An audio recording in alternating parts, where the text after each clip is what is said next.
Assalamualaikum warahmatullahi wabarakatuh. Hai semua, perkenalkan nama saya Triana Handayani dengan NIM 12300210232 dari Prodi S1 Kebidanan semester 2 Universitas Nahdlatul Ulama Surabaya. Jadi di video kali ini aku udah lama gitu loh gak bikin vlog. Terus berhubung lagi ada praktikum tapi dilaksanakan secara online dan ditugaskan untuk membuat vlog. Jadi kesempatan dong untuk bikin vlognya. Kayak hitung-hitung mengobati rasa kangen bikin vlog gitu loh ya kan. Jadi di vlog kali ini aku mau menjelaskan tentang praktikumku Day 1 tentang termodinamika atau suhu. Jangan lupa yuk simak vlog aku. Yang pertama aku mau jelasin tentang pengertian suhu tubuh. Udah pada tahu nggak sih apa pengertian suhu tubuh? Pasti udah pernah dengar nggak sih? Dan itu kalimatnya sangat nggak jauh sih buat yang pernah masuk di kelas IPA. Nah langsung aja yuk. Pengertian suhu tubuh. Suhu tubuh adalah pernyataan tentang perbandingan derajat panas suatu zat. Sedangkan dalam bidang termodinamika, suhu adalah suatu ukuran, kecenderungan, bentuk atau sistem untuk melepaskan tenaga secara spontan. Suhu tubuh bisa dipengaruhi berbagai hal. Udah pada tahu belum? Contohnya suhu lingkungan. Nah, tinggi atau rendahnya suhu tubuh seseorang itu juga bisa menjadi indikator kesehatannya loh. Manusia dan mamalia mempunyai kemampuan untuk memelihara suhu tubuh relatif konstan dan berlawanan dengan suhu lingkungan. Kepentingan dipertahankan suhu tubuh pada manusia adalah berhubungan dengan reaksi kimia di dalam tubuh kita. Suhu tubuh dibedakan menjadi dua, yaitu suhu inti dan suhu kulit. Yang pertama, suhu inti, yaitu suhu dari tubuh bagian dalam dipertahankan sangat konstan sekitar kurang lebih 1 derajat Fahrenheit atau 0,6 derajat Celcius dari hari ke hari, kecuali bila seseorang mengalami demam. Bahkan pada organ yang telanjang dapat terpajan dengan suhu yang rendah 55 derajat Fahrenheit atau suhu yang tinggi sampai 130 derajat Fahrenheit dalam udara kering, dan tetap dapat mempertahankan suhu inti yang hampir mendekati konstan. Sedangkan suhu kulit itu berbeda dengan suhu inti. Suhu kulit dapat naik atau turun sesuai dengan suhu lingkungan. Suhu kulit merupakan suhu yang penting apabila kita merujuk pada kemampuan kulit untuk melepaskan panas ke lingkungan. Penjelasan yang kedua yaitu mengenai organ pengatur suhu tubuh. Di dalam organ tubuh manusia itu ada pengatur suhu tubuhnya, yaitu oleh hipotalamus. Pusat pengatur panas dikenal sebagai termostat, terletak di bawah otak. Termostat hipotalamus memiliki semacam titik kontrol yang disesuaikan untuk mempertahankan suhu tubuh. Jika suhu tubuh turun sampai di bawah atau naik sampai di titik ini, maka pusat akan memulai impuls untuk menahan panas atau meningkatkan pengeluaran panas.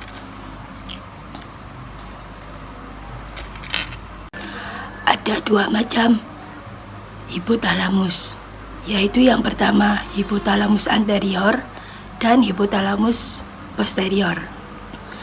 Yang pertama hipotalamus anterior mengatur pembuangan panas, sedangkan hipotalamus posterior mengatur upaya penyimpanan panas. Di dalam hipotalamus juga terdapat syaraf, yaitu syaraf yang terdapat di bagian perioptik hipotalamus anterior dan posterior dapat diperoleh dua sinyal, yaitu yang pertama dari syaraf perifer yang menghantarkan sinyal dari reseptor panas atau dingin. Yang kedua dari suhu darah yang memperdarai bagian hipotalamus itu sendiri. Selanjutnya ada termoreseptor, dibedakan menjadi dua juga, yaitu yang pertama termoreseptor perifer dan yang kedua termoreseptor sentral. Penjelasan tentang termoreseptor perifer: terletak dalam kulit, mendeteksi perubahan suhu kulit dan membran mukosa tertentu serta mentransmisi informasi tersebut ke hipotalamus. Yang kedua, termoreseptor sentral, terletak di antara hipotalamus anterior, medula spinalis, organ abdomen, dan struktur internal lainnya. Juga mendeteksi perubahan suhu darah. Penjelasan yang ketiga mengenai penjalaran sinyal suhu. Sinyal suhu yang dibawa oleh reseptor pada kulit akan diteruskan ke dalam otak melalui jarak spinothalamikus atau mekanisme hampir sama dengan sensasi nyeri. Ketika sinyal suhu sampai di tingkat medula spinalis, sinyal akan menjalar dalam traktus Lissauer beberapa segmen di atas atau di bawah, dan selanjutnya akan berakhir terutama pada lamina 1, 2, dan 3 radix dorsalis. Setelah mengalami pencabangan melalui satu atau lebih neuron dalam medula spinalis, sinyal suhu selanjutnya akan dijalarkan ke serabut termal ascendens yang menyilang ke traktus sensorik anterolateral sisi berlawanan, dan akan berakhir di tingkat retikular batang otak dan kompleks ventrobasal thalamus. Beberapa sinyal suhu pada kompleks ventrobasal akan diteruskan ke korteks somatosensorik. Nah, di sini aku mau tanya ke kalian semua, udah pada tahu belum nggak sih kalau suhu tubuh itu bisa dipengaruhi oleh berapa faktor? Udah pernah dengar nggak? Kalau belum pernah dengar, aku mau jelasin ya. Di sini faktor yang mempengaruhi suhu tubuh itu ada 13. Yang pertama, kecepatan metabolisme basal. Yang kedua, rangsangan syaraf simpatis. Yang ketiga, hormon pertumbuhan. Yang keempat, hormon tiroksin. Yang kelima, hormon kelamin. Yang keenam, peradangan. Yang ketujuh, status gizi. Yang kedelapan, aktivitas. Yang kesembilan, gangguan organ. Yang kesepuluh, lingkungan. Yang ke-11, irama diurnal. Terus yang ke-12, jenis kelamin. Yang ke-13-nya usia individu. Nah, udah ada 13 kan faktor yang mempengaruhi suhu tubuh. Di sini aku mau menjelaskan satu persatu tentang faktor yang mempengaruhi suhu tubuh itu tadi ada 13. Mari kita kupas bersama-sama. Yang pertama, kecepatan metabolisme. Kecepatan metabolisme basal tiap individu itu berbeda-beda. Hal ini memberi dampak jumlah panas yang diproduksi tubuh menjadi berbeda. Yang kedua, yang kedua tadi ada apa? Yang kedua tadi ada rangsangan syaraf simpatis. Rangsangan syaraf simpatis menyebabkan kecepatan metabolisme menjadi 10% lebih cepat, mencegah lemak coklat atau brown fat yang tertimbun dalam jaringan untuk dimetabolisme. Umumnya, rangsangan syaraf simpatis ini dipengaruhi stres individu yang menyebabkan peningkatan produksi epinefrin dan norepinefrin yang meningkatkan metabolisme. Yang ketiga, maaf ya guys, salah ngomong. Yang ketiga, hormon pertumbuhan menyebabkan peningkatan kecepatan metabolisme sebesar 15-20%. Akibatnya, produksi panas tubuh juga meningkat. Selanjutnya, ada yang keempat, yaitu hormon tiroksin. Udah tahu belum? Ayo, hormon tiroksin itu apa? Hormon tiroksin adalah meningkatkan aktivitas hampir semua reaksi kimia dalam tubuh, sehingga peningkatan kadar tiroksin dapat mempengaruhi laju metabolisme menjadi 50-100% di atas normal. Yang kelima, ada hormon kelamin. Hormon kelamin pria dapat meningkatkan kecepatan metabolisme basal, kira-kira 10-15% kecepatan normal, menyebabkan peningkatan produksi panas. Pada perempuan, fluktuasi suhu lebih bervariasi daripada laki-laki karena pengeluaran hormon progesteron pada masa ovulasi meningkatkan suhu tubuh sekitar 0,3-0,6 derajat Celcius di atas suhu basal. Yang keenam, peradangan. Proses peradangan dan demam dapat menyebabkan peningkatan metabolisme sebesar 120% untuk tiap peningkatan suhu 10 derajat Celcius. Yang ketujuh, status gizi. Malnutrisi yang cukup lama dapat menurunkan kecepatan metabolisme 20-30%. Hal ini terjadi karena di dalam sel tidak ada zat makanan yang dibutuhkan untuk mengadakan metabolisme. Dengan demikian, orang yang mengalami malnutrisi mudah mengalami penurunan suhu tubuh. Individu dengan lemak tebal tidak mudah mengalami hipotermia karena lemak merupakan isolator yang cukup baik. Dalam artian ini, lemak menyalurkan panas dengan kecepatan sepertiga kecepatan jaringan yang lain. Yang kedelapan, ada aktivitas. Aktivitas selain meningkatkan laju metabolisme juga mengakibatkan gesekan antar komponen otot atau organ yang menghasilkan energi termal. Aktivitas dapat meningkatkan suhu tubuh hingga 38,3 sampai 40 derajat Celcius. Yang kesembilan, ada gangguan organ. Kerusakan organ seperti trauma atau keganasan pada hipotalamus dapat menyebabkan mekanisme regulasi suhu tubuh mengalami gangguan. Berbagai zat pirogen yang dikeluarkan pada saat terjadi infeksi dapat merangsang peningkatan suhu tubuh. Kelainan kulit berupa jumlah kelenjar keringat yang sedikit juga dapat menyebabkan mekanisme pengaturan suhu tubuh terganggu. Yang ke-10, ada lingkungan. Suhu tubuh dapat mengalami pertukaran dengan lingkungan.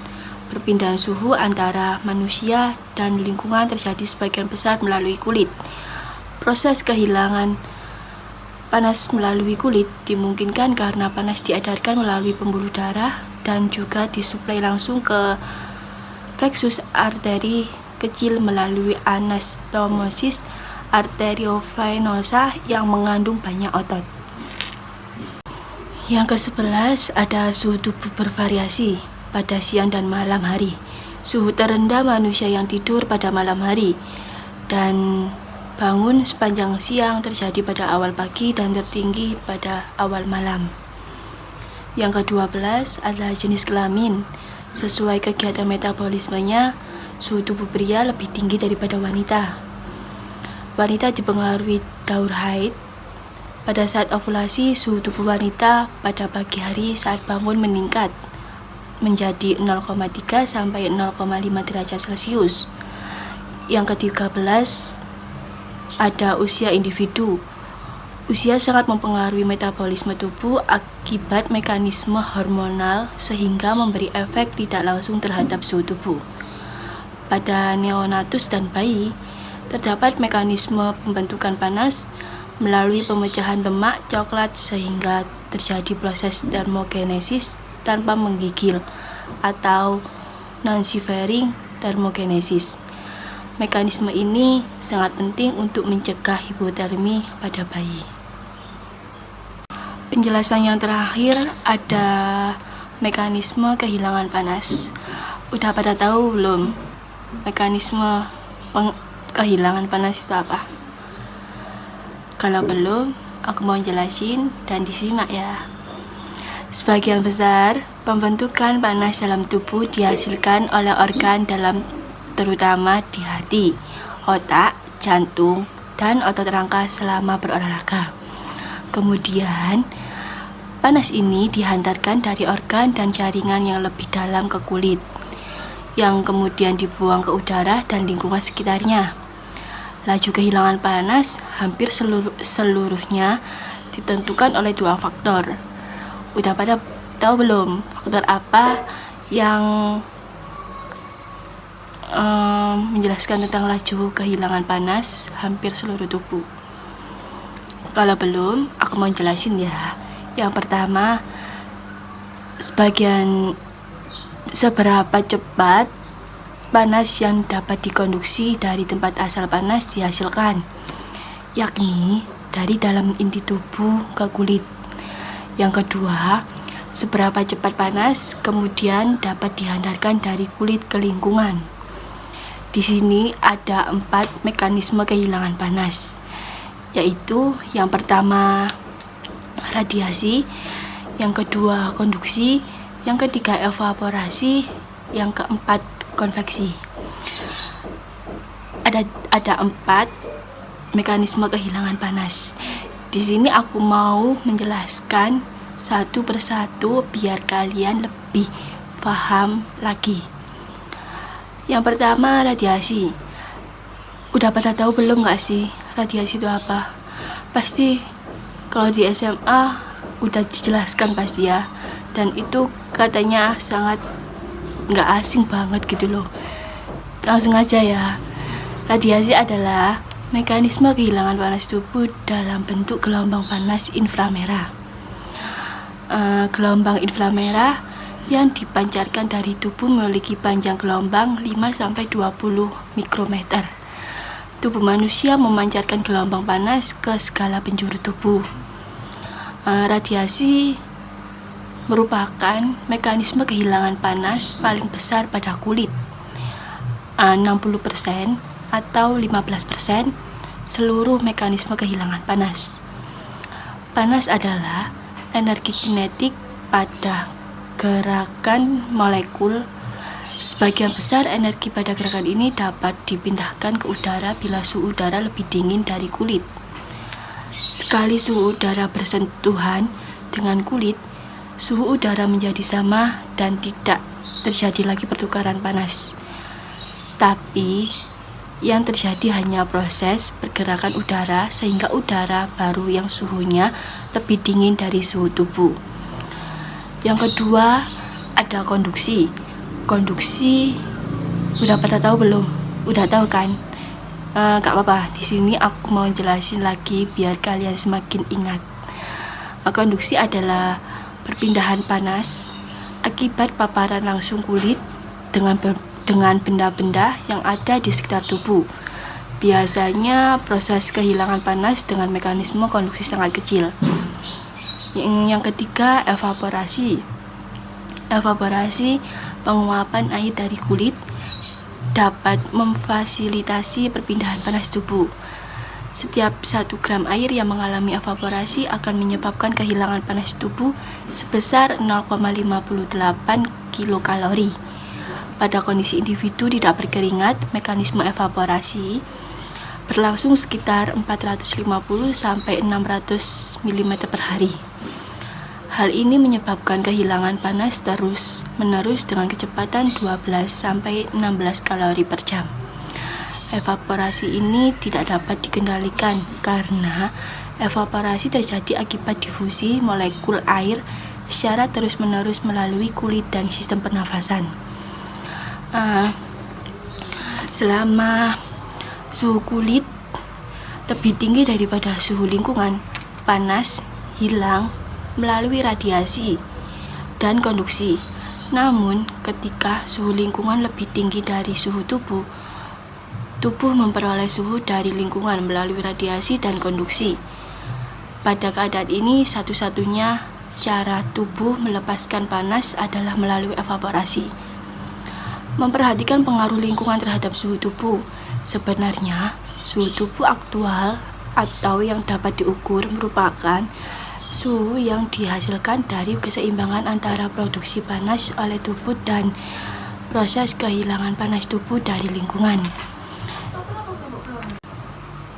Yang keempat, ada konveksi, yaitu perpindahan panas melalui aliran udara atau air. Saya akhiri di vlog kali ini untuk mengenai praktikum Dewan aku yang tentang suhu ini. Kalau salah kata atau kalimatnya mohon dimaafkan sebesar-besarnya. Wassalamualaikum warahmatullahi wabarakatuh. See you di vlog selanjutnya ya guys. Jangan lupa ditonton dan di subscribe. Oke.